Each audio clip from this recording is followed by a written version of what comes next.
Hey everyone, welcome to episode 2 of the Non-Technical Founders Startup Guide to Bootstrapping an App. If you haven't seen episode 1, go back to that. It talks about what do you do when you have the idea, and if you've gone through a lot of those exercises I did in that one, then you're ready for this one, which is where to start. In this episode, we will talk about where do you start with designing the app to having designs and all the steps in between all that. So let's get into it. First, obviously, we'll be checking down this list, so we first need to look at research designs. For instance, I go to the usual suspects.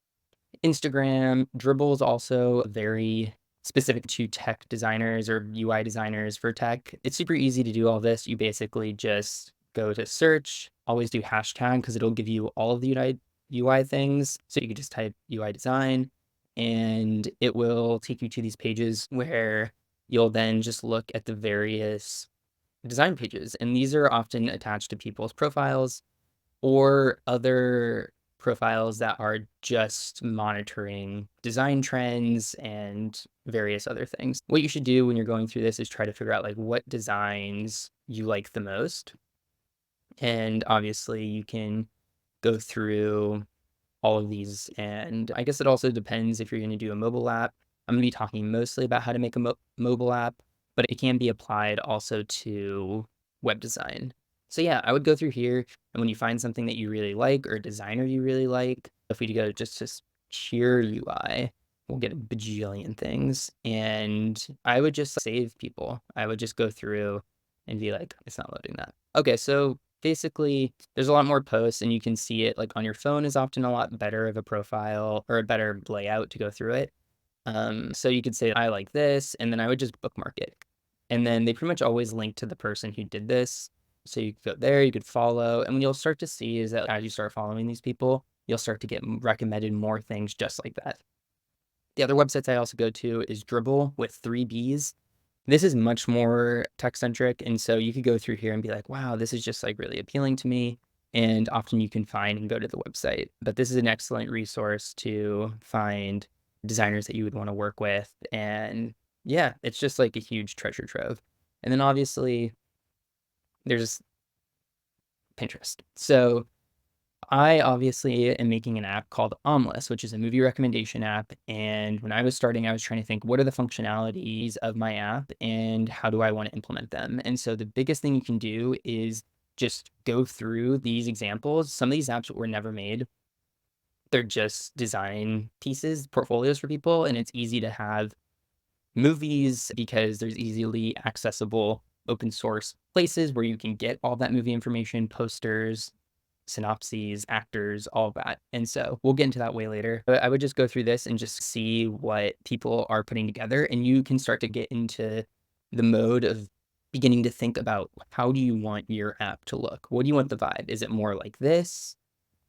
Is it more like this? Another thing that is super huge and what you should have already done in episode 1 is started downloading the apps that are your competitors and going through the reviews.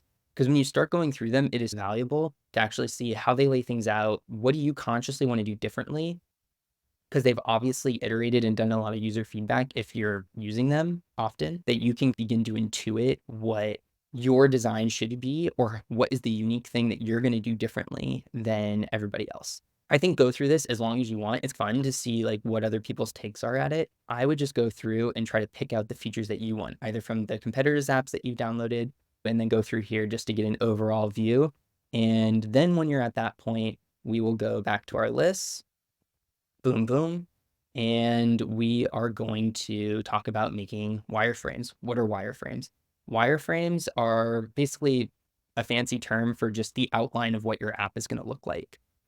The dev that you're going to get, your front end engineer, is going to use in order to create the app, because things like Figma or Framer or these other places, they will be the place where these things go from very basic to essentially what your app's going to look like. I use Figma for Omlist, so I'm going to take you through those various things, but this is where I started. I use this thing called Miro. It's a whiteboard app. So for instance, for here, I'll just do this and then say, I have a swipe page for Omlist because it swipes if you like a movie or you just like a movie.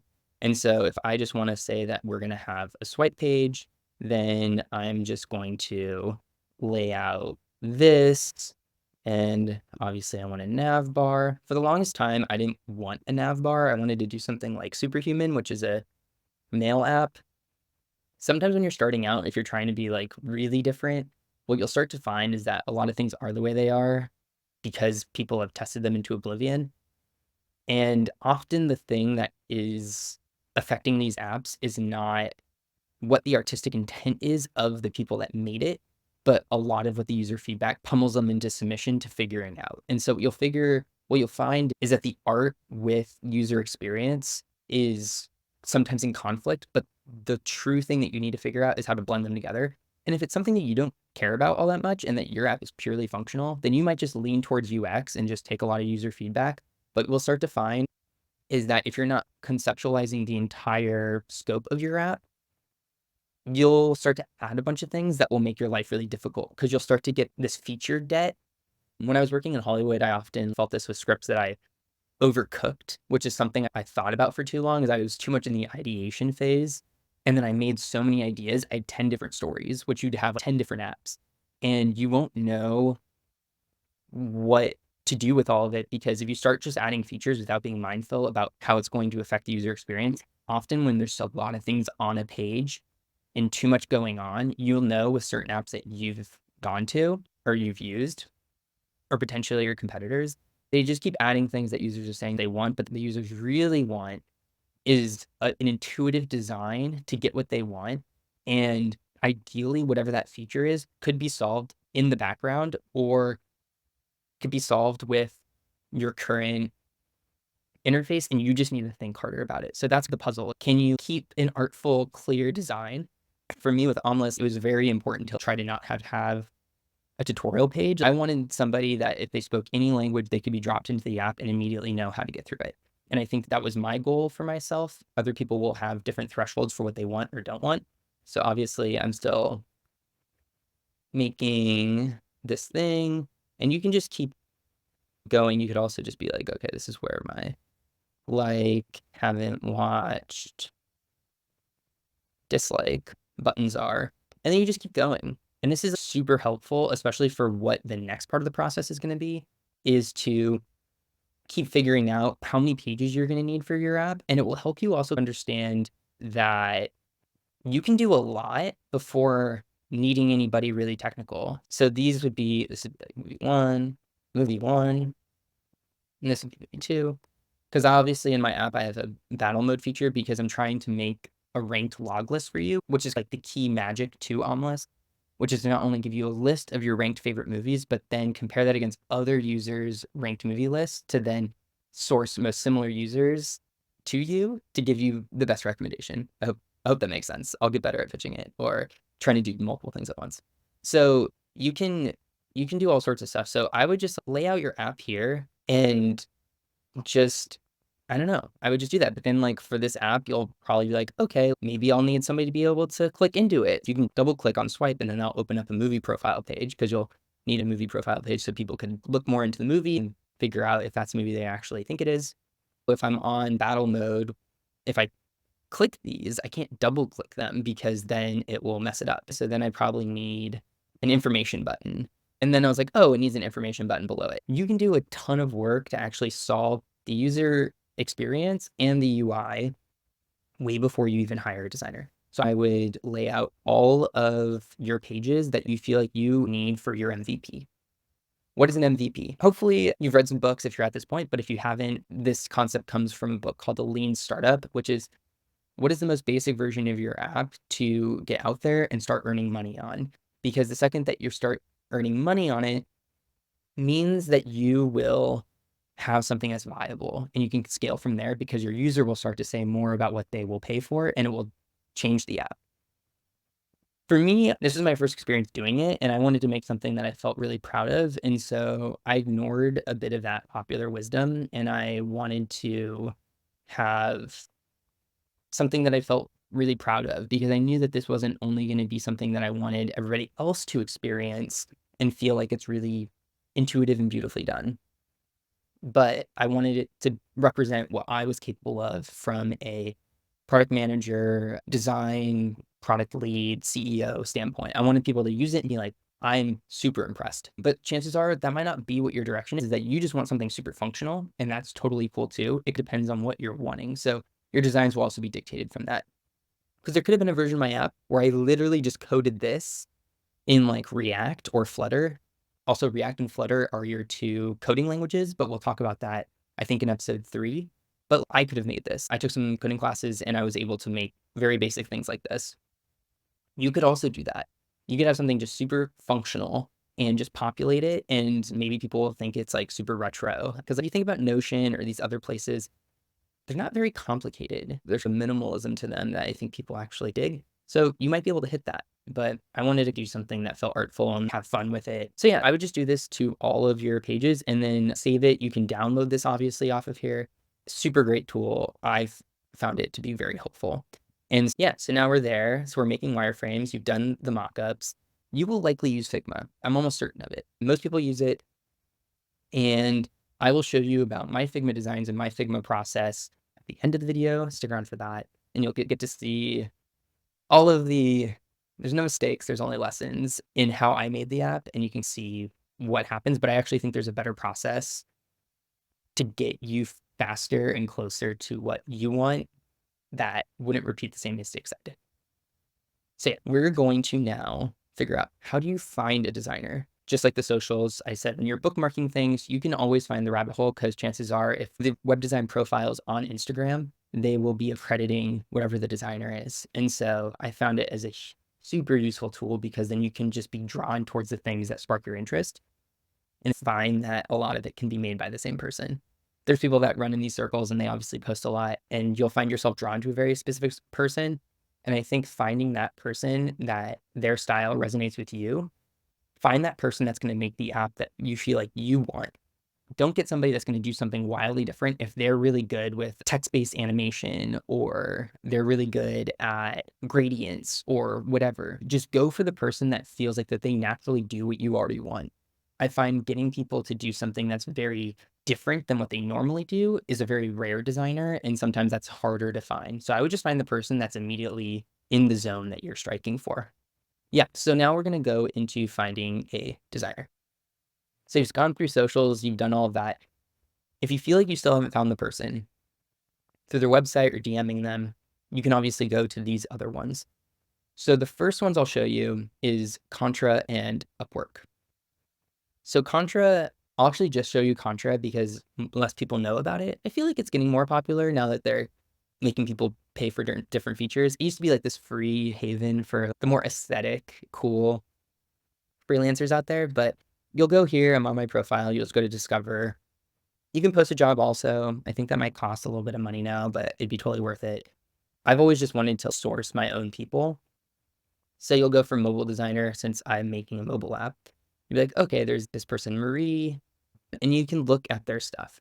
And so I think the thing that's super important when you're going through these profiles is figuring out what is their aesthetic like. So this is something that she probably made in either Figma or Framer, but yeah, so these are the ways that she made her e-commerce store, which is cool. I think what's often really useful, it doesn't really matter at this point. This will happen more when you're looking for front-end designers and how to source them, which will be in a later episode.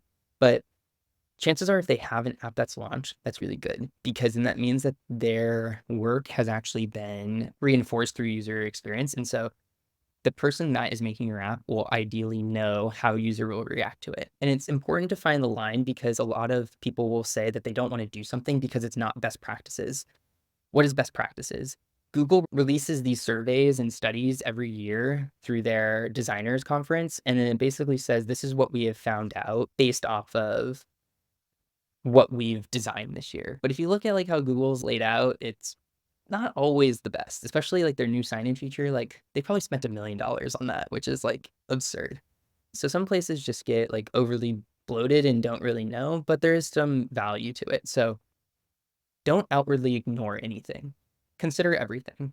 And I'd say when it comes to looking for designs, it's purely something that emotionally attaches to you. And I think that it's really important to find that designer that's going to be with you on your path. And they're going to help. They're going to basically be like your doula or a part of the person that helps inform this, because they're going to take your designs, or you're going to say, I need to really figure out like a filter system. Like for omelets, like I'm currently figuring out a more cool, easy, and fun way to filter movie lists. And because I just hated how everywhere else has done it. And I've been like iterating with the designer to basically figure that out. So you should find somebody that you really enjoy spitballing with. And yeah, so I think Contra or Upwork's great, but I find often just looking through all of these different socials are really helpful. The other thing that I really love looking at, so there's a thing called awards, and they basically give out a bunch of awards to designers that year, and they have an incredible directory. That's amazing. And immediately looking at this, it's just, this is so cool. And they have a really strong community, and I think that this is an incredible place to also find inspiration and also to find people. When you're going through the directory, there should be a way. A Memory Squad agency. Okay. They have a more direct one. So yeah. So this is amazing, actually. I think this is better. Why does it keep signing me up? I usually go for freelancers because a key if you're bootstrapping an app and you're an early person, unless you have a lot of money, if you have a lot of money, go with an agency because they'll help with a lot of the process. They'll be more expensive because they're basically curating for you. I find that I like to find freelancers that are just getting in, have done a few things, but really want to prove themselves and really grow their portfolio and want to do something fun. Because I feel like with my projects, I think they're really cool. And so I want other people to also feel like they're really cool and that they can bring their artistic merit to it that could win them in awards. But that's ultimately up to you and what you really want. If this all feels like a little bit of mumbo jumbo and you don't need it, then you don't need to do this either. So you can put the quotes, you can put a country and like Argentina, and you can find different places and these people that are doing different things, which I think is incredible. Yeah, there's some incredibly artful, incredible people on this. So I highly recommend that. That's everything about how to find a designer. But now that I've said the manual process, there is another way. There's a thing called 99 Designs. 99 Designs is a really interesting concept. I'll take you through this process a little bit. So it's like, I need something designed. Okay, so logo identity, web app design. So you'll go to web app design, and they'll have these prices breakdown. So yeah, so you'll do all this, and they have different prices for different things. If you don't really know what you want, another thing that's actually really important is either go to Dribble and just save things, because what you're going to do when you find a designer is you're going to give them a lot of references for what you want. But I find the thing that with 99 Designs that is actually really cool and probably pretty helpful is if you've gone through sketching out your wireframes like this. And now you're finally at this point where you're like, I don't really know what I want design-wise. Like, I feel like I want to go forward, but some people don't know. They don't have that sense. They often know what they don't want. 99 Designs is actually your place to go if that's who you are. So you should go here and then immediately pick the one that would work best for you. So you would pick app design. So $600, what it will do is that you'll pay for that. They'll put your money into escrow essentially. And what it's going to do is it's going to send it out to a handful of designers, and they're all going to basically bid for your job. They're going to put the things together and you're going to be able to go through that. And what you'll see in real time, hopefully after all of your research of going through the various socials and figuring out what kind of thing that you like, because you can also tell them what you're looking for, give them context or as much as you feel like you can provide.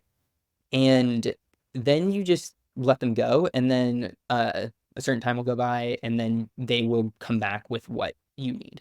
So this is actually like a great way to source potentially a designer that you'll really love, and then you can just do that for anything. You could say, I want a Facebook cover. The thing with Android app, this is really interesting.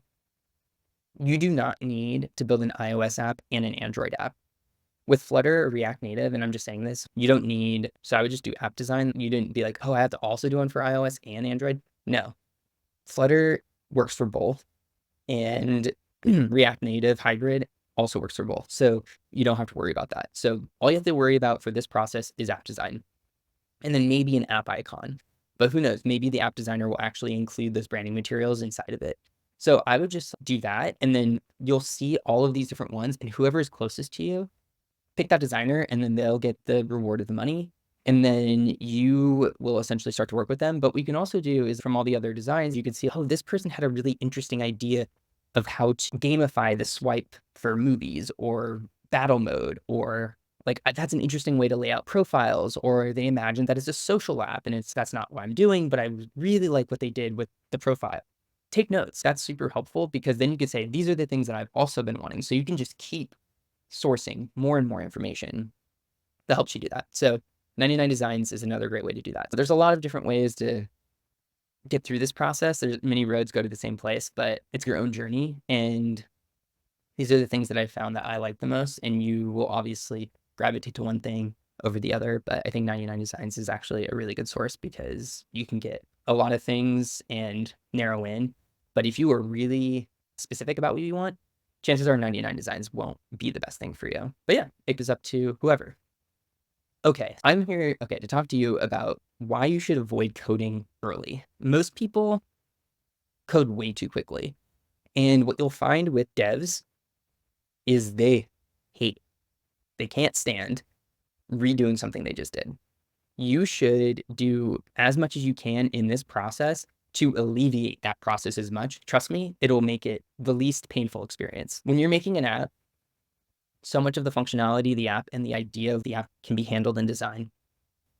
Go through all those iterations. And the things that you'll find with Figma, which I will take you through later, is you can actually connect the things and you can simulate what the thing will be. In Figma, you can actually connect the app and say this button leads to this page. And you can basically mock up what your thing will look like and how it will feel. And you'll know very quickly, oh, if they click on this, then that means that this isn't going to happen, or this isn't going to happen, or we really need this page, or, oh, I realized that this wasn't going to happen. You could actually start using your app before it's actually made. And I think that's super important because once you start coding, immediately everything is going to get more expensive. And often with designers, they will be cheaper to iterate and create the idea of what your app will be. For instance, there's been many versions of what my app will be. And it's often been big stages of a big learning lesson and then redoing something and going through the process, changed it every step of the way because I kept learning more and more about it. And I will walk you through mine so you can actually see what that process is like and what you should be looking at and what I learned along the way. But also there'll be some like general things for whatever you're doing with your. So let's get into there. Save coding to the last second, trust me. Find designers who are cost effective, obviously. Often if you're hiring in Eastern Europe or even South America, anybody that can speak English that is good at their job. So I find that like Eastern Europe is very good with English because often having somebody that can speak the language that you speak is going to cause less breakdowns in what you're trying to communicate to them. The key thing for you as the non-tech founder is actually communication because what you'll find that a lot of places hire for particularly what your job is going to be, whether you learn to code a bit or not, is that you are a translator. You are a translator between design, development, marketing, whatever. You are going to be the waypoint of all of that. What you'll find is that some people that are specific or talented in a very specialized way might not have the skills to communicate what they're doing to somebody else. So that is going to be where you really shine. You need your soft skills to be really developed because if you have a lot of hard skilled people around you, you have to be the person that is like the avatar that can blend all the elements. So yes, focus on the flow and look at the app and UX problems. Absolutely. What you will find is that you will not think about UX, you'll think what works for you. And you can probably ask your friends also, does this make sense to you? If you click this, does it go here? It's super important to do that. Do not overstep that. How you think and how you use an app is not how everybody else is going to use an app. And you will figure that out so profoundly when you launch the app and you start seeing people use it. It's been one of the most mind-boggling experiences ever, but I'll talk about that way later. Yeah, walk your mom through it. Anybody in general will help inform what this early version of your app is. But once you start to see load speeds, how the app's handling, how this button interacts, should this have a haptic on it so that they know that the click went through? There's a lot of different things that will start to happen where you'll design the app. Like 90% of it, 95% of it really fully. But it's such a weird thing in making these things where it could take you 10% of the time to make 90% of the app, and then it will take you 90% of the time to make 10% of the app. There's so much going on in it. It's so difficult to fully articulate until you're in it, but there'll be more on for future episodes with that. One of the things that's super important is having to define what your goalpost is. You could iterate into oblivion, and that might not be the best thing for you. Your MVP is minimum viable product. What is the thing that is the least developed that will be your core idea that will allow people to pay for it, use it, and give it back to you? If you design what you feel like every version of your app will be before anybody even uses it, you will have a huge debt of idea and what you develop in a vacuum. And something that's developed in a vacuum, when it's put into the elements, it'll die because it'll be just like purely designed by you and what your brain is, but it's actually not built to live in the world. And you should try to figure out what is the minimum version of the app that can get out to users that can prove your hypothesis that this will work. So define the MVP. For me, for Omlist, I knew I wanted to start with movies, not TV and movies, not music and movies. Eventually, the app will contain all of content. But I wanted to start with movies because I came from Hollywood. I knew a lot of people that were heavy Letterboxd users and what their issues with the app were that Letterboxd wasn't solving. I wanted to create something that truly felt like magic, and it was a different way to approach recommendation, unlike other people had tried. And so I knew that it was super important to put a box around what the initial version of the app is. And so I was like, swipe, battle, movie profile, actor profile, the list page, and accounts. That's it. That's all that I need to launch this app because then I can start to see how people use it. And I put that in a box. And then you can also iterate out what your full roadmap is. And that will obviously change. And a roadmap means that it's just your direction, it's your GPS coordinates to where you want to go. And there'll be many different versions of what this app is. And I remember in Hollywood, people often said, art isn't finished, it's abandoned. And I think the biggest thing that's the difference is that you don't often get a lot of feedback forever about how to improve your product. Unless you're like George Lucas for a little bit where he was changing Star Wars or whenever people go back and re-edit things, but like people don't like that. The thing with apps is it's actually something you will build forever if it works. It'll keep evolving and changing and iterating. And that's like kind of the thing that's really fascinating and cool about it. It's like organic. As technical as it is, it's actually like a living organism. Whereas like a movie is a picture of things that are alive. And I think that this is actually something that is moving and alive. And it's a really cool thing. And I think it's been such a humbling, unique process. But my advice, set your parameter for what the minimum version of what the magic is of your app, bottle it and launch that. And then you'll find out way more of what you need that will inform how to change your roadmap ahead, how to not go to TV next, maybe go to books next. Like you're going to learn so much about this process. And I'll go more into when you're sourcing like other open source libraries, like in future episodes and what I've learned through all of that. But just from a product standpoint, what are you most passionate about? And what do you feel is the audience that you have the most connection to that will love what you're building? And what is just the basic functionality of that circle of that experience? Swiping, battling, getting recommended, seeing your movie list, repeat. That's all I did. And you'll have your own experience and version of that. And now it's like the fun bonus part. This will be about the different iterations that I went through with my app, and you'll see like how things can evolve. So yeah, so stick around to the end and you'll actually see something really interesting about it. So let's get into it. I've never showed this to anybody, so I think it'll be really fun to see, I don't know, to go through this experience with you, to revisit all of these lessons. So originally I had a designer that helped me and my partner with one of our business websites.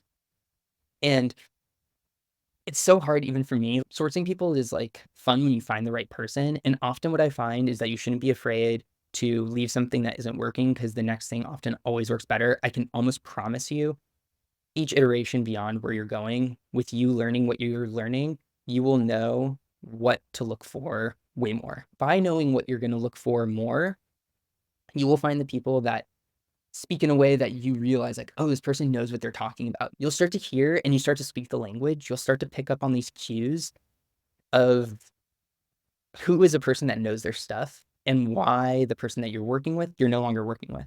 And I think that's really important. Trust your experience, trust what you're doing, and learn from it. This person is a designer that I really adore them as a person, but it was very clear that they weren't going to be able to capture exactly what I was looking for. And so you'll see. Originally, my app was called Orbata. Very complicated. A lot of people, when I said, oh, Orbata, they were just like, what's Orbata? And I'd be like, oh, it's about the spirit of a machine and it's a robot and orbs. And they were like, what? And then I realized that ultimately my app is a list making app. And I really liked O. So I was like, oh, list. Actually, my partner came up with that. She connected the dots really fast. And she's a certified yoga instructor. So she knew a lot about the ohms. But yeah, so originally this was the first version of me giving the wireframes that I just showed you here to this designer. And then they started making this. So clearly this was being made to be a website. I was forgetting that I was like doing that, but I started to realize that it was more of an interface that was going to lend itself to mobile. Oh, also this thing is what you'll get is sometimes these brand guidelines. Your designer should often give it to you is that they'll figure out what colors you're going to do and then they'll give you all this stuff and then they'll give you the fonts. And yeah, so this was the very first version of the app. And I realized that this shouldn't be actually something that's made for desktop. This is something that I think is more powerful as mobile. So we started moving on to what the mobile experience was going to be. So yeah, so obviously they have this loading page, and this is like something that every app will have is some sort of like interstitial loading before the app is able to bring the other things. So it's immediately the first thing the user sees. And you'll notice it with a lot of apps that you open is that there'll be some sort of logo that will circulate for 2 or 3 seconds, and then it will take you into a sign in or your other page or whatever. So this is starting to get closer, and I was like, okay, I see more of what it's going to be. Like I have a phone number. That will be all stuff we can go through later about design choices. Yeah, so it started to be like, okay, what is this? I want the phone to turn horizontal instead of be upright. And then this is something, okay, a slight detour. I had this whole idea of coming into tournament mode and it was going to be like, you turn it sideways and you I realized most people hated turning their phone sideways, and the actual experience to turn it sideways and turn it back up was super buggy. When you use YouTube and you have a thing where you turn it sideways, we don't realize is there's a ton of design that went into that about the amount of time it takes to do that. When does it respond? And also sometimes the phone won't always get it right. And so if you have this ability that if you turn your phone sideways, or if you have to lock it, it will create a huge problem for your user. That was something I learned a lot later. So sometimes your initial ideas won't be right, but you got to follow the things that you feel like are different or that you're excited about because that's the only thing that's going to get you through all this. And it's honestly the fun part. Obviously, watch list, my list, all the stuff. What I also started to realize, which is super important when it comes to design, is are you using different elements? For movies, for music, for whatever, you will need what is called a neutral interface. And what does that mean? It means that by having this be red, can I, oh, that hasn't moved in 3 years, is like if you have red, then that means that some of your things will blend with that red. Why are gallery walls white? It's because the art is likely not going to be white. And so you created something that makes that the set piece. I knew the movie poster. I knew the interface. The interface was going to basically be showcasing what these would be. I didn't learn my lesson yet.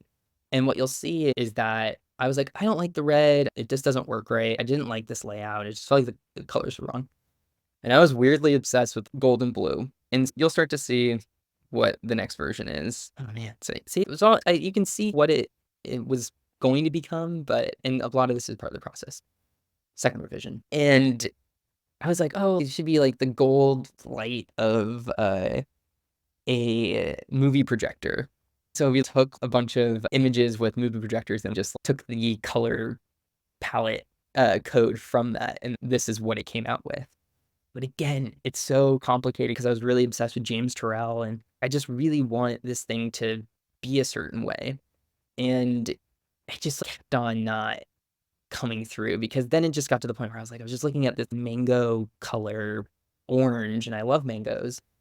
but it was really hard on the eyes. And I also had this idea of this like robot at the center that like sat on the bar of your iPhone, all sorts of stuff. And I was feeling a bit of a crisis. And this was like the moment that I started to realize that this designer, I think, wasn't going to be able to figure out what I was wanting them to figure out. And because sometimes another thing with your designers is that they're going to be interpreting what you're telling them. And chances are they'll be like, they'll say against their better judgment, you shouldn't do that, you should do this, and you should genuinely listen to that.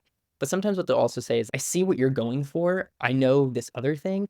I'm gonna try to find the Venn diagram and make everything everywhere all at once. Sometimes that's like the thing is you need an alchemist on your end as well to translate your ideas. And when you find that person, oh, it's so good. So this was the last version of that app, but I learned a ton about neutral design and why a lot of other apps were the way they were. This is a very important lesson because I learned a lot about apps and coloring and actually why some of the other apps had a neutral design. So then we went to, obviously, we kept on trying and it just was starting to look like a kid's playroom. It was too much. And so then we went to dark and it was just it was black, the font wasn't really working, but it's starting to resemble what the app is now. And yeah, but like it's getting closer, right? You can almost see it. So then I took a break from this for a while and I got wrapped up in some of my other projects. And then I had to be like, okay, I'm not figuring out how to make this thing work. And I need to reorient. Why am I not feeling like this is right? And so I took a break. And it's okay to take a break because it gives you perspective. And so I spent about 6 months just like rethinking about this. And I think you can escape what I entered, hopefully. It's like eventually people kept asking what Obata was. And I was like, okay, I don't think that's working. And so it made all the materials feel really tough to promote or to push out there. I was getting pummeled. But the thing that was great about it actually is that I hadn't started coding yet or paying somebody to code. I'll talk later about how to find a CTO or find a technical person that you're working with and how to manage that. But there was a lot of other things about the future lessons or the future episodes I'll be telling you about that I was starting to figure out in this thing. But also your experience is your experience. You're often be paying for the education that you're going to have. And your education, your knowledge, what is unique to you is worth investing in. That's what college is. And sometimes what people don't realize is that just like trying to do something is actually all the experience you will need because it won't be just about absorbing all these like random facts from like all these other cases or things that don't matter to what your product is. You're just on the one road to figure out how do I make my app work? I think that's really important is you need to invest in yourself. You need to be able to say, this is something I'm really passionate about, and I'm only going to figure out by doing it. I'm not going to do it by studying like laundromats or all these other things. Like you can read some books, but what you'll find after a while is there's a book called The Mom Test, I'm pretty sure. And that sort of talks about how to build an app that can be used by your mom. I think that's something that can happen later, but sometimes people just beat you down with a lot of logic and nothing gets made that's like special or interesting, I think, with pure logic. There's something that has to be really unique to what you're trying to say and build. And if you're trying to build something that is different or artistic, chances are it might not have the most logic in it, or it's gonna have a blend of both. And I think sometimes what I found is like when I was listening to too many technical people is I felt like that they were trying to take apart the thing that I was really passionate about. Why would you make this? If there was any merit to this idea, Google would have done it already. And there's a lot of these things where a lot of people talk themselves out of doing things. And I think that's super sad. There's movies that are getting made, and a lot of people could say, why does this deserve to be made? I remember that with my scripts. Some people would say, why does this deserve to be made? And I say, if you simply ask that question, you're not the right person that I'm supposed to be talking to. You need to believe that things should exist. And if you're around people or taking up time with people that don't believe in you or aren't registering that there's a user that is being underserved and they just won't acknowledge it, you need to find the people that will. You need to find the people that care about what you're saying, or you need to figure out a way to protect that for yourself. And the biggest thing that is really hard in this life is to take an idea and make it real. I've learned this through a lot of experiences. I made podcasts. I've made short films, I've been on TV shows. I've seen what it's like for a process to try to realize something. When something's an idea in your head, like when you're dating somebody, the trap is that you start to imagine all of these things that they could be. But the problem is when you're imagining, you're not really living it. You're not really doing it. And that's really hard because then you're creating a reality that is separate of the person that you're imagining. And when you try to blend the two, it will break apart. I think that's why if you were dating somebody in college and then it just started right before winter break and then you went away and then it fell apart, I think it's because the ideas became different. Is that reality was informing different things and you weren't experiencing each other and growing in the direction that you could. The separate realities collapsed the one you had together. And I think that is absolutely true with your product, what you're dealing with, and your process is your own. And just because you're going to take a little bit of a break from something doesn't mean it's a failure. I think there's ways based off of what I've talked about that you can circumvent what I went through. Find a name that kind of explains what your app is. What is Facebook? It's a book of faces. I don't know what Tinder is. They're like, oh, it's like the thing that kindles a relationship. So there's some things that like Yelp, you help, like we're all helping. There's things that are about action that immediately tell the user what your thing is. And I think it's important to find that. So if in some way you can make your app or your name, unless you're creating something super unique that it doesn't have a category, is that you should just state what it is. Facebook was like, what is this? It's a news feed. Call it feed. It's just like when you have something super simple, it creates the least amount of like variance and confusion. When you get to user experience, what you'll find is that it'll feel like most people just want to be confused, but chances are they're just being people. And what you'll find with your designs as you're going through this stuff, you'll start to have empathy for the people that have made the apps that you're now trying to make something that's going to compete, be different, replace, whatever, is because you'll start to hear the same feedback they did. And then you'll start to be like, oh my God, that's what they're doing. That's why they created that. Weird thing is because the people are saying that they want more options or they want not this or this. I really wish there was something to do like this. It's almost like as getting older, you start to like empathize with your parents and what their struggles were. That's what the other apps are. Is it's empathizing with your competitors or the people that have tried the thing that you're now trying. And it's a very humbling experience. And the biggest difference in the choice that you have is, are you going to do it the same or different? And there's no wrong answer, but you will find the moment where you feel like it was obvious. Why didn't they do this? You'll begin to realize why. And then it comes down to, what do you do with them? That's all. Let's go back to see where the designs ended up and wrap this video up because I know it might be getting a little long. So from here, what do I want to do? I need to figure something out. Went on a vision quest, and then I found another designer. It was somebody that I'd worked with who was a motion designer, and I wanted to build this with him. And he was like, I immediately have an idea. And the first thing he sent me was this spinning orb thing. And I was like, that already feels better. And then he started to send this stuff. And it was like materializing. I was like, yes, this is what it is. This is what it's supposed to be. Obviously, I'd started this before I renamed everything, but this was what it was. And this is what the app's first page is. And it hasn't changed very much. There's like an information button over here. There's a rewind button, but all of this is pretty much the same. And I started to feel so proud of what it was starting to become. And it was starting to not have the problems that I had before. And it was super emotional. And that's what you'll feel like when you start to get to the point with your app of, what is it? And you'll start to see it become real. And the ultimate part with my entire app that can be just summarized in all of this, there's so many little things that from coding it we found, not big design stuff, but like little logic things that really make the app sing. It's the haptics, it's the way the animations work, it's how the posters disappear and bring a new one in, and it's like all that stuff. And this is your experience. This is what is ahead of you. And what you'll start to do when you feel this point, when you feel like, okay, I got it. I looked through every page.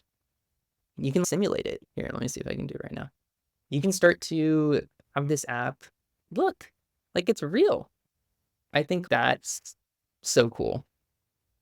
And you will be able to experiment. Obviously, there's a lot of different versions of this and what to do. I needed to rotate it and all these things, but yeah. So it's about getting to the point where you are going to say, I've iterated enough. I've done everything on my end to now make what the next part of this process is, all the better. And obviously get user feedback on your designs, but eventually it'll just be time to code it.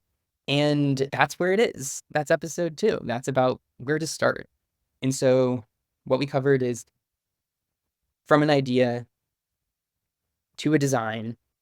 And what episode 3 is going to be about is about how to find your coders and what to do when you're about to enter into the land of the technical.